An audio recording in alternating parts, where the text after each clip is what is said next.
Добродојдовте во Урбаните вести.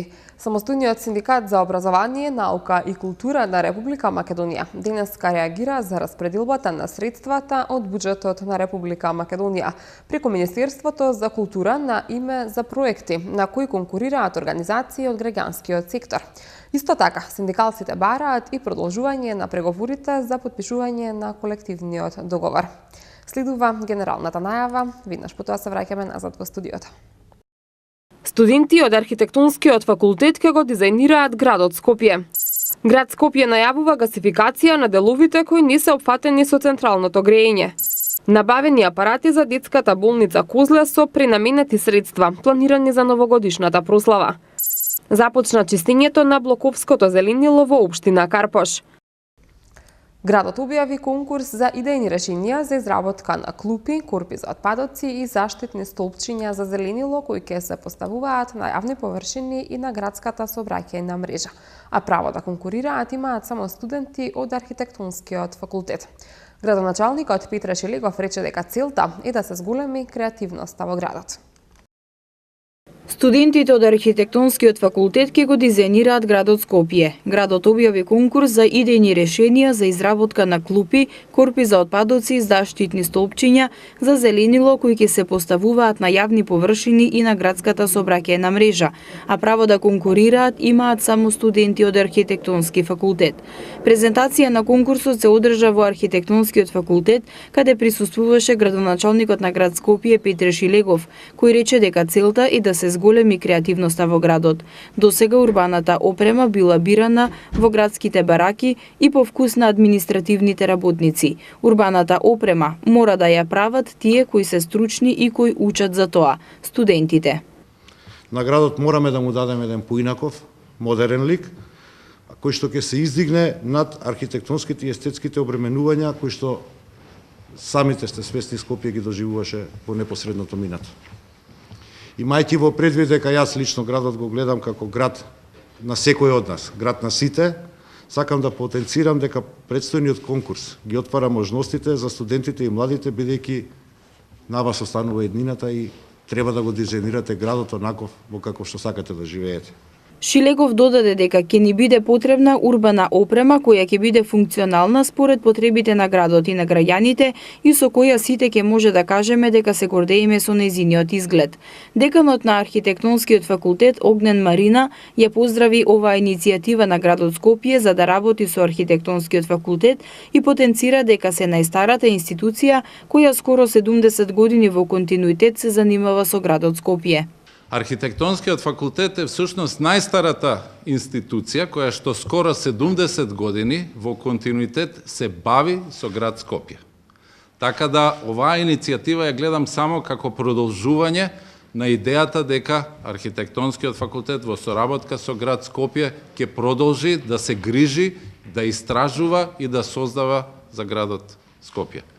Ние како научно-образовна институција, наставниците, меѓуто и студентите, секојдневно се бавиме со градот. Градот Скопје е нашата лабораторија, како што е градот Скопје и местото каде што ние создаваме. Всушност, во град Скопје е невозможно да било што направите, особено во доменот на урбанизмот, на градителството, па дури на секојдневното функционирање на сите системи, без тоа да било проектирано или на некој начин повлијаено од наставниците или студентите на архитектонскиот факултет. Пријавувањето и добивањето конкурсна документација е на konkurs@skopje.gov.mk. Идејните решенија ќе се доставуваат 30 дена по официјалната објава на конкурсот. Првата награда на овој конкурс е во вредност од 300 евра, а втората награда од 150 евра. Градоначалникот на град Скопје Петре Шилегов најави гасификација на деловите од Скопје кои не се опфатени со централното грејење. Тоа според него ќе биде една од поголемите мерки кои на долгорочен план ќе го намалат аерозагадувањето во главниот град. Градоначалникот на град Скопје Петре Шилегов денеска изјави дека очекува годинава да почне гасификацијата на градот во деловите кои не се опфатени со централното грејење и да се зголеми енергетската ефикасност на објектите кои се под градот Скопје. Шилегов најави дека во врска со тоа в четврток ќе има состанок со градоначалниците на скопските општини и со секторот за енергетика. Во четврток имам состанок со градоначалниците и со секторот за енергетика. Очекуваме дека оваа година ќе започнеме со гасификацијата на градот во деловите кои што не се опфатени од централното грејење и ќе ги зголемиме и енергетската ефикасност на објектите, барем оние што се под градот Скопје. Знаете дека најави веќе сите средни училишта. Едноставно тоа не е борба која што може да биде завршена преку ден. Меѓутоа е борба во која што веќе восстановената или утврдената стратегија од моја страна како градоначалник заедно во соработка со другите институции ја започнуваме да имплементираме и очекуваме на среден рок дека Скопје веќе нема да биде загаден град. Градоначалникот Шилегов исто така посочи дека отвориле фронт на повеќе среднорочни мерки против загадувањето на воздухот, меѓу кои е и режимот на функционирање на возилата. Очекуваат да имаат целосна поддршка од Министерството за внатрешни работи и дефинитивно промена на концептот на загревање на домовите во градот Скопје, како еден од главните причинители на аерозагадувањето. ЕКГ апарат, монитори и перфузор доби детската болница Козле како донација во вредност од 10.000 евра, која е реализирана со пренаменети средства кои беа планирани за дочекот на новата година на плоштадот во Скопје. 12-канален апарат ЕКГ, монитори за контрола на одредени параметри за следење на состојбата на тешко болните деца и перфузор за давање прецизна терапија доби денеска детската болница Козле како донација реализирана со пренамена на средства на Македонски телеком и град Скопје планирани за пречекот на новата година. Градоначалникот на град Скопје Петре Шилегов рече дека апаратите кои се донирани ќе го забрзаат процесот на дијагностицирање и ќе го намалат периодот на чекање за добивање квалитетна и соодветна дијагноза на болните деца, затоа што грижата за здравјето на граѓаните и грижата за здравјето на децата ќе биде приоритет на градот.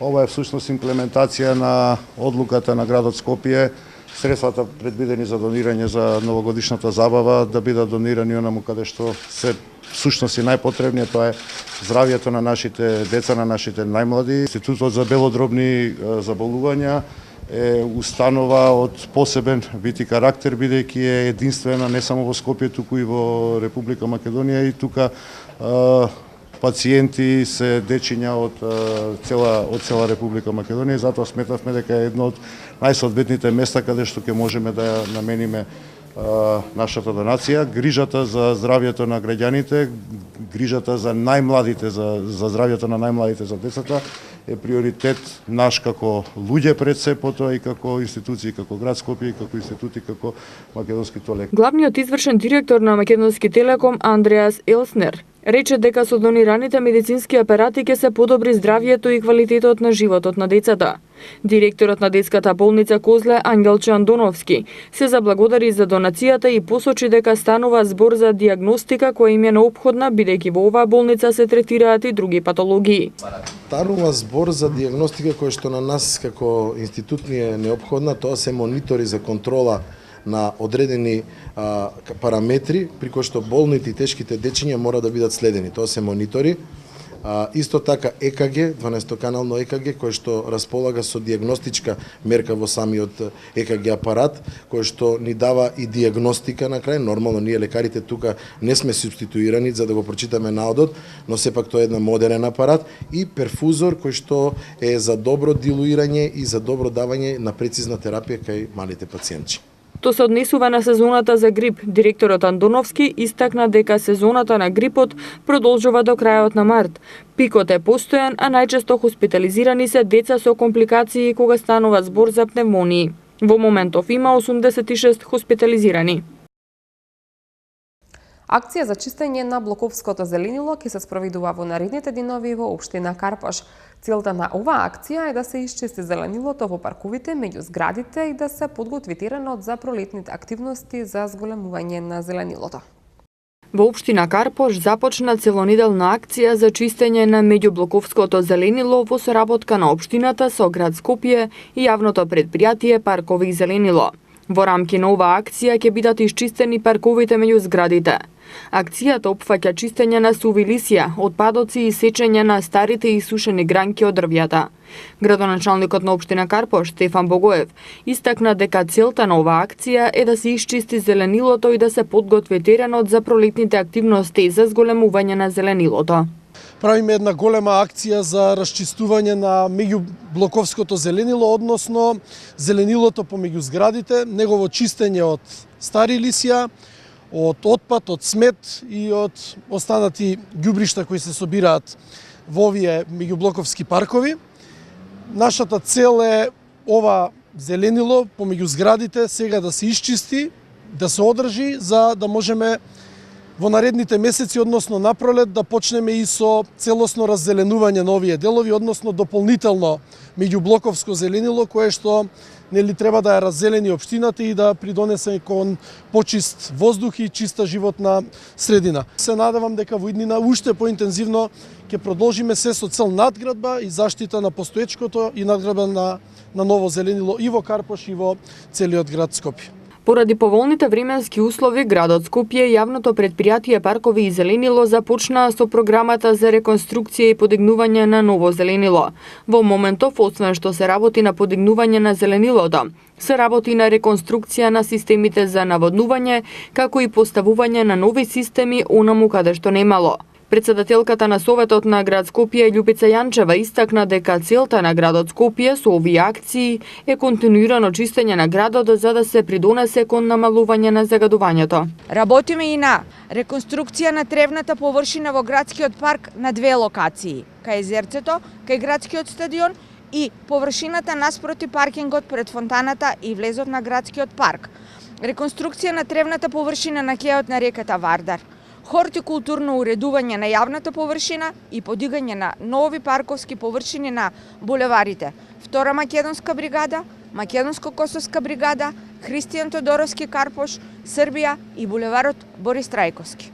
Реконструкција на зелената површина на улицата Самоилова, реконструкција на зелената површина позади Младинскиот културен центар. Должни сме да го вратиме изгубеното зеленило, а едновремено и да го зголемиме бројот и обсегот на паркови и дрвореди во сите општини на град Скопје. Оваа акција представува продолжување на акциите кои беа спроведени и во општините Чаир, Бутел и Шуто-Оризари, како и на акцијата која се спроведе кон крајот на минатата година за чистење на градот, во која беа собрани над 3000 метри кубни смет. Општина Ѓурче Петров се приклучи кон проектот за млади истражувачи на Фондот за иновации и технолошки развој. Општината овој проект го финансира со 1.500.000 денари наменети за награди за учесниците. Право на учество имаат сите основни и средни училишта од Македонија, а наградите се во две категории: научно-истражувачки проекти во основно и научно-истражувачки проекти во средно образование. Фондот за иновации и технолошки развој во општина Ѓорче Петров ги представи можностите кои ги нуди, а се однесуваат на млади истражувачи од училиштата. Имено проектот на фондот насловен Предизвик за млади истражувачи, кој беше представен во општината, подразбира истражувачки проекти во областа на природните и техничките науки. Во истиот може да учествуваат сите основни и средни училишта од земјата со тимови составени од 1 до 2 наставника, како лидери на проектот и 3 до 7 ученици. Проектот мора да вклучува формулација, тестирање и потврда на хипотеза по пат на експеримент и наблюдување и да се основа на научен метод. Од територијата на Ѓорче Петров пак заинтересираност за проектот, за кој е одвоен буџет од 1.500.000 денари за награди, покажаа представници од сите училишта. Наградите се во две категории: научно-истражувачки проекти во основно и научно-истражувачки проекти во средно образование. Сите заинтересирани може да се пријават на www.fitr.mk/предизвик за млади. Друштвото на писателите на Македонија денеска ги врачи 5 годишни награди за најдобри книжевни остварувања во 2017 година. На конкурсот на Друштвото на писателите пристигнаа 76 дела од сите жанрови. Одлуките за најуспешните остварувања ги донесоа жири комисии составени од 15 истакнати писатели, универзитетски професори, научни работници, критичари и есеисти. Друштвото на писателите на Македонија денеска ги врачи 5 годишни награди за најдобри книжевни остварувања во 2017 година. Лауреатите ги соопшти неодамна, а наградите традиционално секоја година ги врачува на 13 февруари, денот на неговото основање. Наградата за најдобро прозно дело Стале Попов ја доби Јагода Михајловска-Георгиева за романот Манастир Фуентерабија. Ристо Василевски ја доби наградата Ацо Шопов за поетската книга Оди во кругот. Ангелина Бановиќ-Марковска е добитничка на Димитар Митрев за книгата Есеи, дискурс и екскурс. На Васил Мукаитов му ја доделена наградата Ванчо Николески за најдобра книга за деца. За стихозбирката Скокни прискокни. Алјерка Тотнаумова ја доби годишната награда Книжевен мост за книга објавена на некој од јазиците на националностите. За Невидлива врата, книга поезија на хрватски, мајчин јазик на авторката. Наградите беа врачени на свечен совир по повод 71 година од формирањето на Македонската писателска асоциација, а говор по повод годишнината имаше нејзиниот председател Велес Милевски. На конкурсот на Друштвото на писателите на Македонија пристигнаа 76 дела од сите жанрови. Одлуките за најуспешните остварувања ги донесаа жири комисии составени од 15 истакнати писатели, универзитетски професори, научни работници, критичари и есеисти. Друштвото на писателите на Македонија е формирано на 13 февруари 1947 година од писателите Васил Илјовски, Славко Јаневски, Ристо Крле, Владо Малески, Димитар Митрев, Иван Точко, Коле Чашуле, Ацо Шопов и Блаже Кунески, кој бил и прв председател на Друштвото на писателите на Македонија. На Филолошкиот факултет Блаже Кунески на 14 април ќе се одржи 4-та студентска филолошка конференција Како си ми, со цел да се поттикне интересот кај студентите за истражувачката работа, јавна презентација и дискусија на темите што ги интересираат студентите за време на нивните студии. На Филолошкиот факултет Блаже Кунески на 14 април ќе се одржи 4-та студентска филолошка конференција Како си ми, на која се поканети да учествуваат студенти од сите универзитети и факултети во Македонија, кои се на додипломски студии или кои дипломирале во последните 12 месеци. Конференцијата ќе се состои од презентирани 10-минутни групни или индивидуални излагања, по кои ќе има дискусија. Темите на излагањата може да бидат од областа на филологијата, лингвистиката, книжевноста, културата, методиката, преведувањето или толкувањето или други области поврзани со нив. Работен јазик на конференцијата е македонски, а темите може да бидат споредбени, соопшти организаторот. Идејата на настанот е да се поттикне интересот кај студентите за истражувачка работа, јавна презентација и дискусија на темите што ги интересираат студентите за време на нивните студии. Организаторите ги охрабруваат и студентите кои не студираат на Филолошкиот факултет, а чии дисциплини имаат допирни точки со филологијата, да се пријават на повикот кој трае до 1 март. За пријавување потребно е да се испратат лични податоци, тема на излагањето и абстракт од 150 до 200 зборови на kakosimi.flf@gmail.com.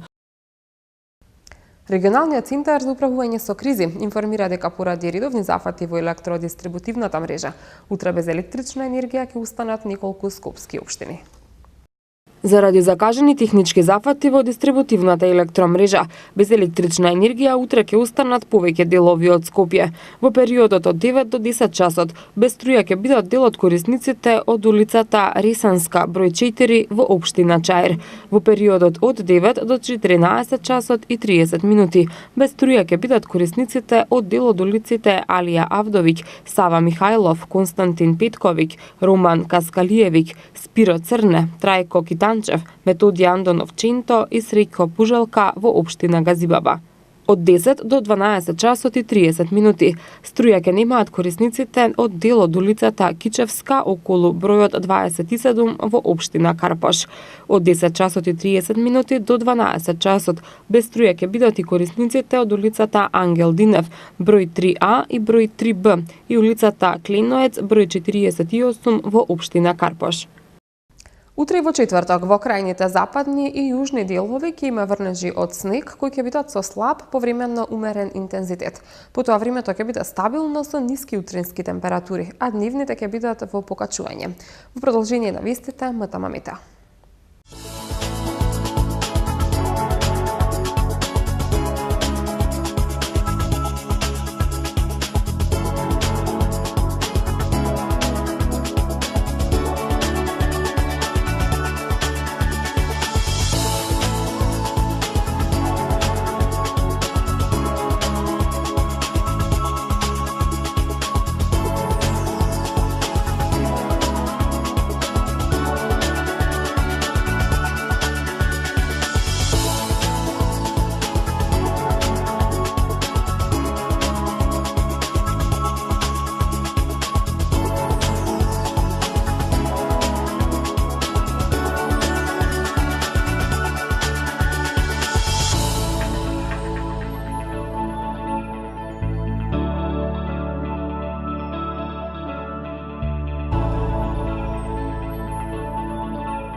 Со Матема Метео го завршуваме и ова издание на Урбаните вести. Ви благодарам за вниманието. Станете во пријатно расположение со програмата на Матема телевизија. Довидување.